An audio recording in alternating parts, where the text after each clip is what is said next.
Recibe un cordial saludo donde quiera que te encuentres y a la hora que estés viendo este video.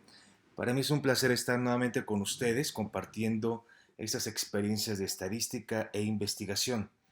Este video se lo dedico a mis estudiantes de la licenciatura de Enfermería de la Benemérita Universidad Autónoma de Puebla. Reciban un fuerte abrazo en esta época de pandemia en donde las plataformas como YouTube nos ha ayudado muchísimo para poder salir avantes, resilientes ante esta contingencia. Bueno, el tema del día de hoy voy a platicarles sobre los modelos estadísticos para diseños experimentales de dos mediciones y específicamente hablarles del caso de la TED-Student pareada o de muestras relacionadas. Este video ha sido apoyado por el grupo de investigación Intervenciones para el Cuidado de la Salud de la Facultad de Enfermería de la UAP, integrado por la maestra Rosa María Galicia Aguilar, la maestra Erika Lozada Pérez Mitre y su servidor Eric Landeros Olvera. Bueno, sin más preámbulo, los objetivos de este video: identificar los criterios de la aplicación de la prueba T para la comparación de muestras pareadas o relacionadas en un diseño experimental, lo que nosotros conocemos el test y el retest. Demostrar la aplicación de la muestra T en el programa SPSS. Les he hecho algunas capturas de pantalla que más adelante les voy a mostrar. Y por supuesto, interpretar los resultados en un ensayo clínico de una base de datos verídica en donde ustedes van a observar los resultados y cómo interpretarlos dentro del programa. ¿En qué tipo de diseños podemos utilizar una TED-Student pareada? Pues en mediciones de repetición de medidas con intervención, es decir, diseños experimentales de alcance longitudinal. Tenemos una primera medición, una intervención y después de un tiempo una segunda medición de esa misma variable. Pero también se pueden utilizar en diseños de repetición de medidas sin intervención, es decir, en donde no haya una manipulación de la variable y simplemente se pueda establecer si hubo o no cambios de esa variable a través del tiempo. Este diseño sigue siendo descriptivo, no experimental. Pero, ¿cuáles son las condiciones para que se dé un diseño experimental? Bueno, si sabemos o recordamos los diseños observacionales, descriptivos, de alcance transversal o también longitudinales que no tienen intervención, son solamente observacionales en el sentido de que se identifica la variable, se mide la variable en un momento dado del tiempo como se da naturalmente, sin que el investigador haga alguna manipulación de la misma. En el diseño experimental se realiza una intervención, se manipula la variable con el propósito de cambiar, disminuir o aumentar el significado de esa variable para esos sujetos de estudio.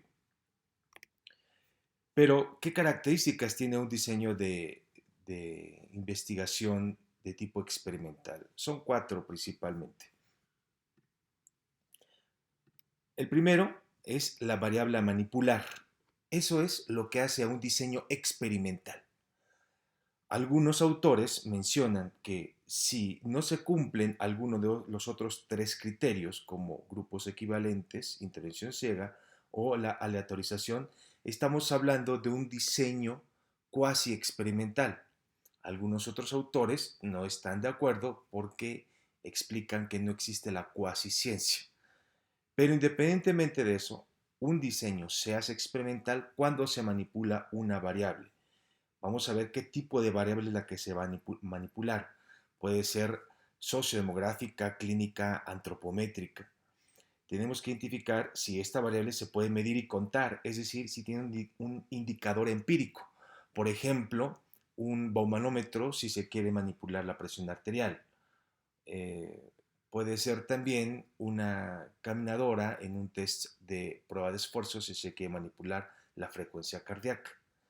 O alguna situación de educación, por ejemplo, la autoeficacia para el uso del condón, si se quiere manipular la información o el empoderamiento que un adolescente, por ejemplo, pueda tener para utilizar el condón. Esos indicadores empíricos tienen que estar sujetos a medición y demostrar que son válidos y confiables. No se vale hacer de manera exprofesa sus indicadores empíricos. Necesitan utilizar indicadores empíricos, en este caso, que sean en español, que se hayan utilizado en la población mexicana y que sean válidos y confiables para que pueda proceder.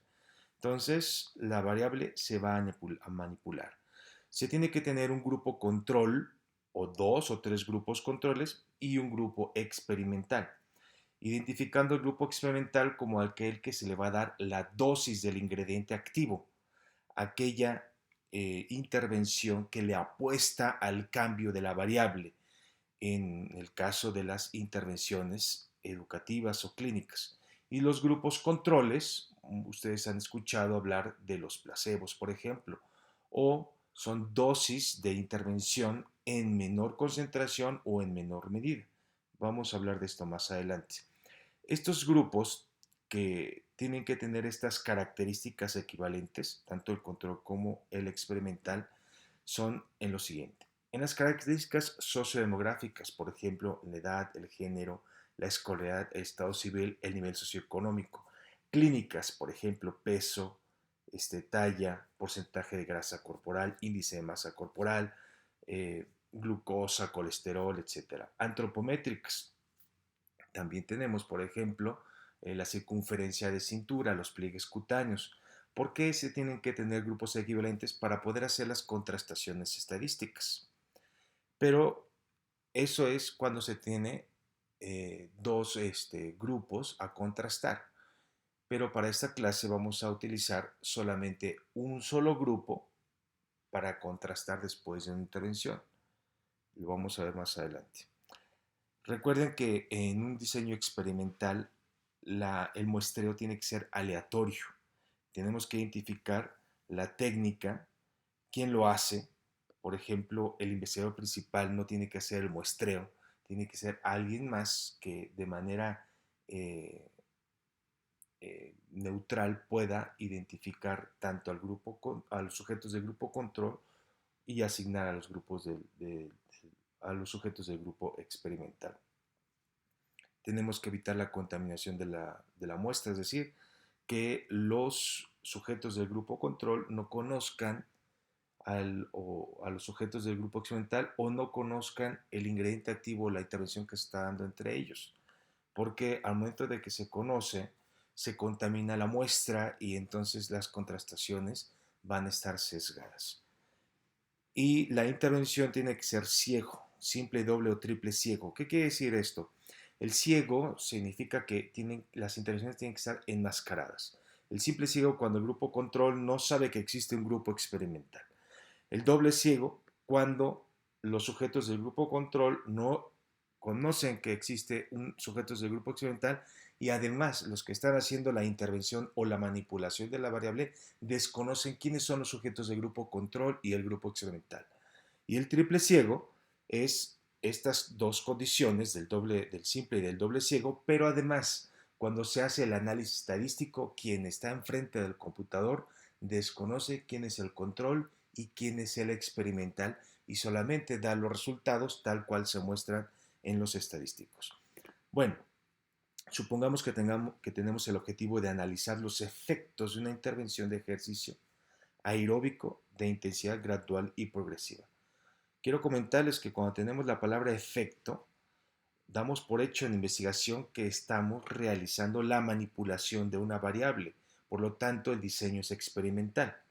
Y esta intervención es de ejercicio aeróbico de intensidad gradual y progresiva. De gradual y progresiva se refiere a la frecuencia cardíaca de reserva, es decir, que nosotros iniciamos esta dosis de ejercicio del 40 al 70% durante 10 semanas. No se obligó a los sujetos de estudio a tener una frecuencia cardíaca de reserva máxima. Empezamos con una frecuencia del 40% y se llegó al 70%, con repeticiones de 5 veces a la semana. 40 minutos diarios de ejercicio durante 10 semanas. Estamos hablando que son aproximadamente 115, 120 latidos por minuto y terminaron con 170, 175 latidos por minuto. ¿Quiénes son los sujetos de estudio? Pues adolescentes con sobrepeso y obesidad. Y el efecto de la intervención del ejercicio lo queremos ver sobre las respuestas psicológicas. Si nosotros estuviéramos utilizando el modelo de adaptación de Roy, por ejemplo, Roy dice que ante un estímulo focal, como lo es la práctica del ejercicio, se van a tener 4 modos de respuestas adaptativas. Dentro de esas respuestas adaptativas está la fisiológica, por ejemplo, pero también está la psicológica, que es lo que les voy a mostrar más adelante. Entonces, se establece la hipótesis. Si se practica ejercicio aeróbico controlado con un rendimiento gradual y progresivo, entonces los niveles de autoeficacia aumentarán, los niveles de autoconcepto aumentarán y los esquemas de ejercicio también aumentarán. Les explico rápidamente. La autoeficacia para hacer ejercicio se define como la confianza que tiene el adolescente con sobrepeso y obesidad para poder practicar ejercicio. El autoconcepto físico es la autopercepción que se tiene de diferentes dimensiones. Por ejemplo, el físico global, fuerza, flexibilidad, resistencia, grasa corporal, en los adolescentes. Y los esquemas de ejercicio es una autopercepción de cómo es que se ve el adolescente para poder practicar ejercicio. Existen esquemáticos para ejercicio, esquemáticos para no ejercicio o ambivalentes.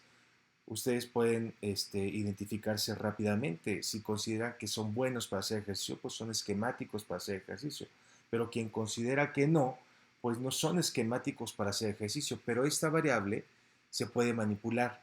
Si se practica todos los días, ese esquema para ejercicio puede cambiar, puede mejorar a un esquema para ejercicio. Esta hipótesis está hecha para manipular o para tener éxito en el grupo experimental, ¿de acuerdo? Bueno, ¿y qué es lo que queremos? Si tuviéramos un TR-test, por ejemplo, iniciamos con la autoeficacia para el ejercicio, haciendo una covarianza, es decir, colocamos las concentraciones o los puntajes, mejor dicho, de autoeficacia para ambos grupos en un solo punto y de ahí partimos. Estamos pensando que la autoeficacia para el ejercicio en el grupo experimental o el que va a ser el ejercicio controlado va a aumentar en comparación con el grupo control. Y aquí estamos viendo que hay una diferencia. Parece ser que es una diferencia muy grande, pero no sabemos si esta diferencia, que ahorita solamente es observacional, desde el punto de vista estadístico, existe o no diferencia significativa. Voy a mostrarles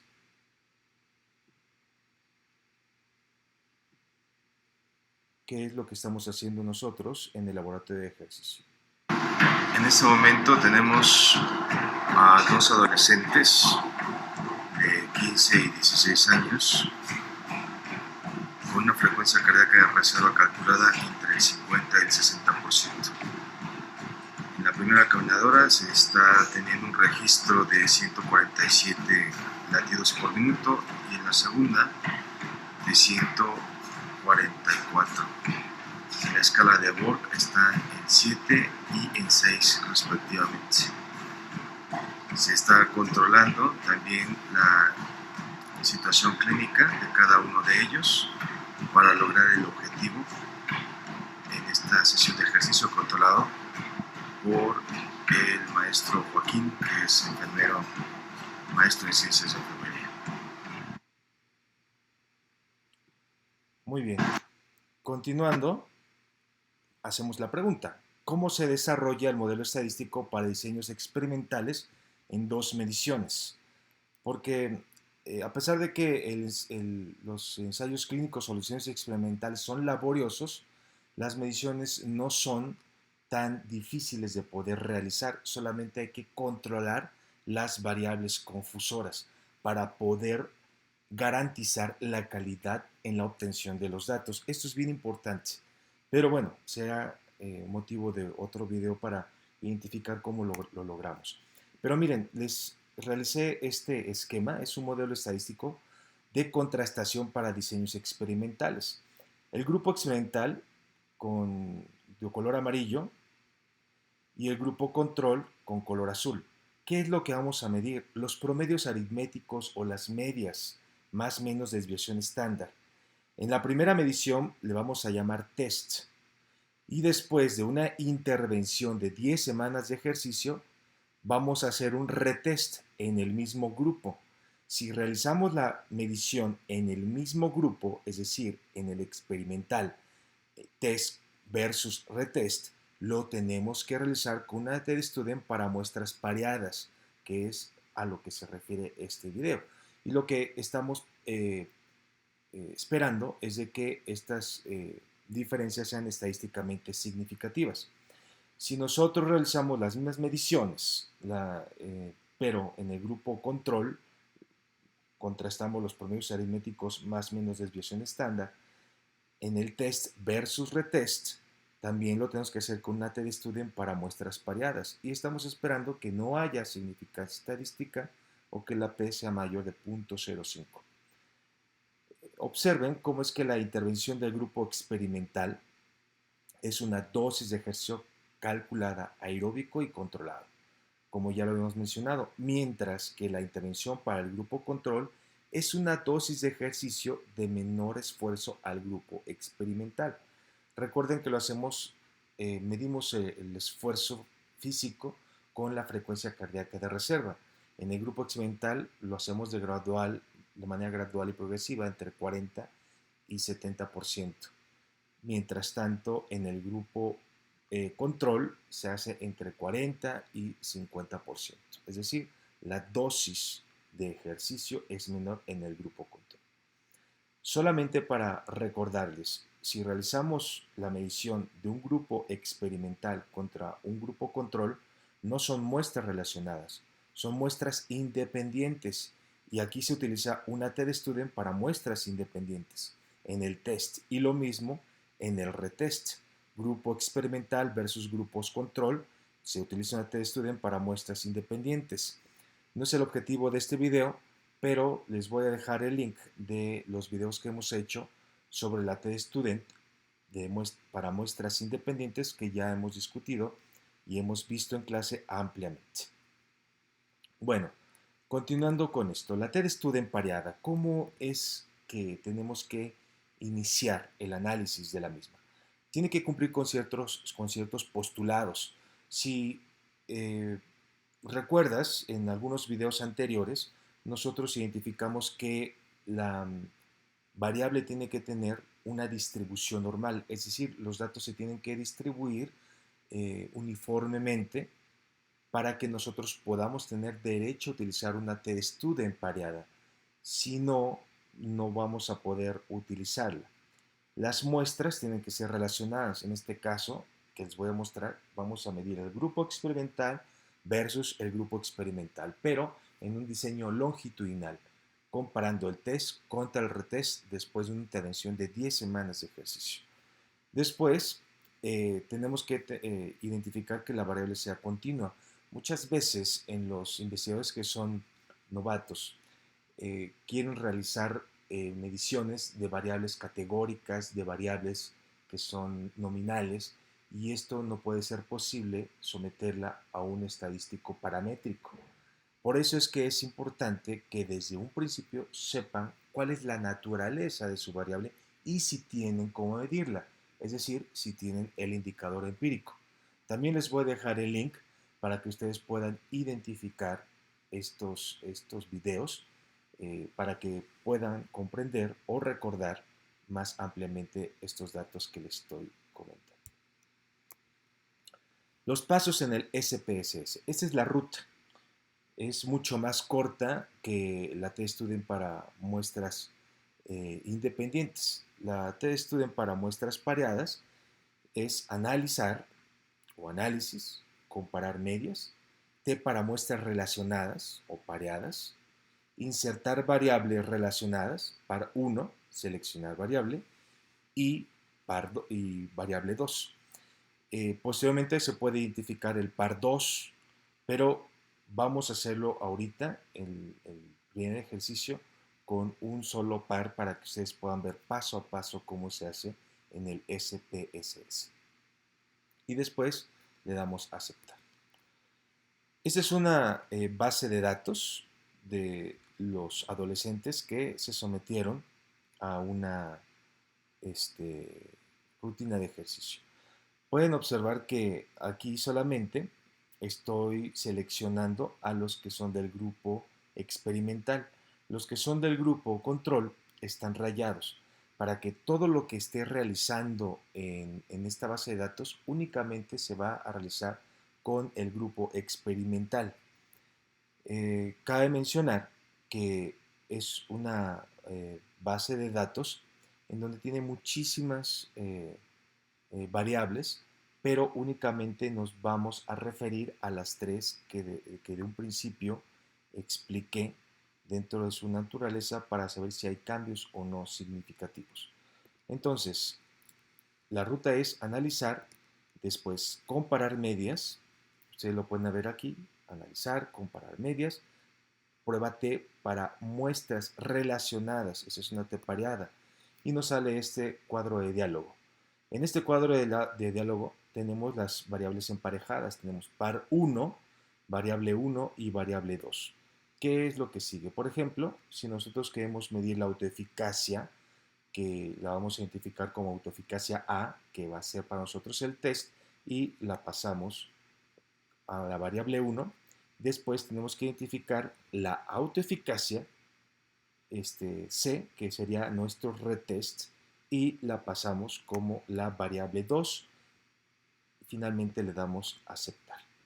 Este es el resultado que nos arroja el estadístico.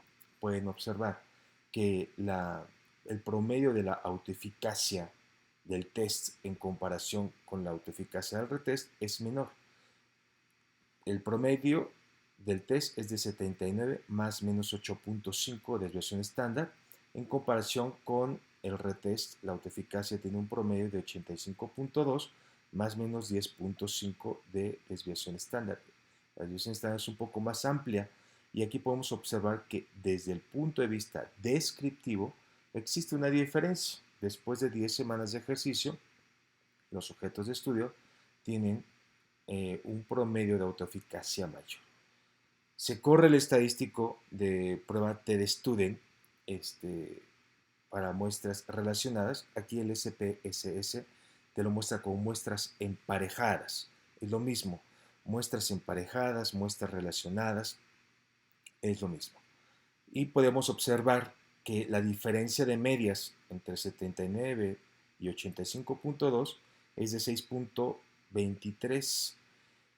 Con intervalos de confianza al 95% podemos observar que pasa por el 0, es decir, que va de menos 13.8 a más 1.35. Con una TD menor de 1.79 y 12 grados de libertad, recordemos que los grados de libertad es n-1, es decir, 13 sujetos menos 1, son 12 grados de libertad, suponiendo que cumplimos con el supuesto de normalidad. Tenemos una P igual a 0.099. Esta P no es estadísticamente significativa, por lo tanto quiere decir que la autoeficacia en estos sujetos de estudio del grupo experimental no tienen cambios estadísticamente significativos, a pesar de que los promedios aritméticos sí tengan diferencia, pero desde el punto de vista estadístico no. ¿Qué pasa entonces con las otras dos variables? Vamos a ver. Esta TED-Student pareada para autoconcepto y autoesquemas de ejercicio es de la siguiente manera. Las primeras pasos es exactamente lo mismo. Analizar, comparar medias, prueba T para muestras relacionadas y tenemos aquí el par 1. Identificamos dónde está el autoconcepto del test, que es el autoconcepto A, y lo pasamos a la variable 1. Identificamos el autoconcepto del test, que lo identificamos como autoconcepto C, y lo pasamos a la variable 2. Recuerden que ustedes le dan el nombre a sus variables. Les voy a pasar también el link de cómo recordarles cómo se hace una base de datos y ustedes se identifican. Ustedes son dueños de cómo quieren llamar estas variables para identificarlas. Yo al test le llamo A y al retest le llamo C. Ahora, tengo el de esquemas de ejercicio. La variable de autoesquemas del test lo coloco en el par 2, en la variable 1, identifico autoesquemas de ejercicio, retest, que lo identifico como C, y lo coloco en la variable 2. Y después vamos a aceptar, y aquí están los resultados. Si se dan cuenta, desde un principio pudimos haber metido las tres variables de una sola vez, pero quería hacerlo poco a poco, que es lo que vamos a ver aquí. El estadístico muestra la comparación de los promedios aritméticos de autoconcepto del test versus retest. Mientras la primera medición tiene un promedio aritmético de 51.4 y una desviación estándar de 7.1, el autoconcepto en el retest tiene 64.2 y una desviación estándar de 12.7. Podemos observar que existe una diferencia desde el punto de vista descriptivo después de 10 semanas de ejercicio.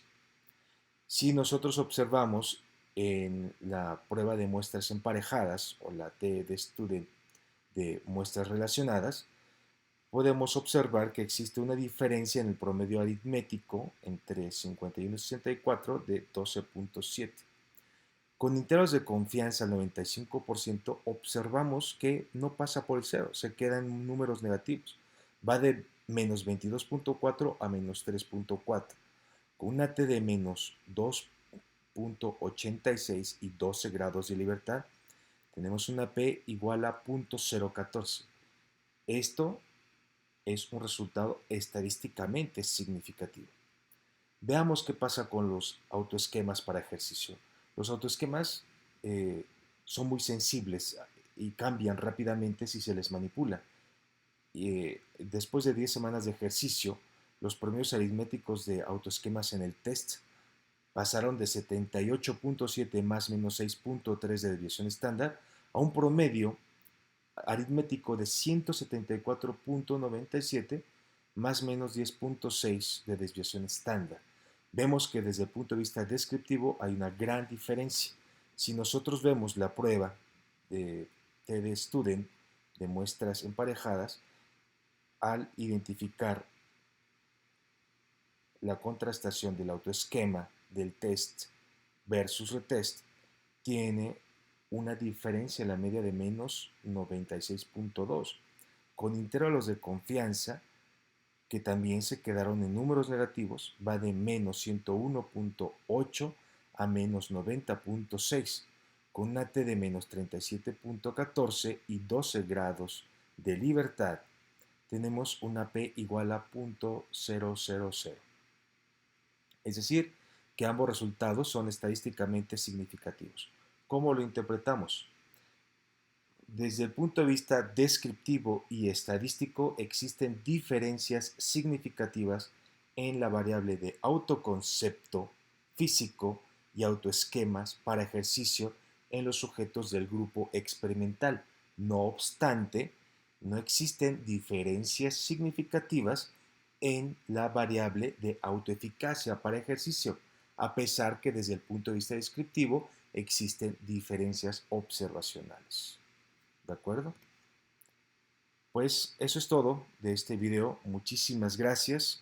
Quiero que nos sigas dando tu preferencia a través de estos videos en este canal que es únicamente para compartir estas clases que en esta pandemia nos han dejado en casa y que sabemos que existen problemas para conexión de internet, computadoras, pero esto nos ha dado herramientas para que los estudiantes lo puedan ver a la hora que sea, cuando sea, y que no se pierdan de la clase y el video lo pueden ver una y otra vez hasta quedar comprendido. De todas maneras, estoy al pendiente de sus comentarios, las preguntas que puedan tener y también los invito a suscribirse al grupo de investigación en enfermería que tenemos en Facebook. Pues eso sería todo. Muchísimas gracias. Que pasen excelente tarde.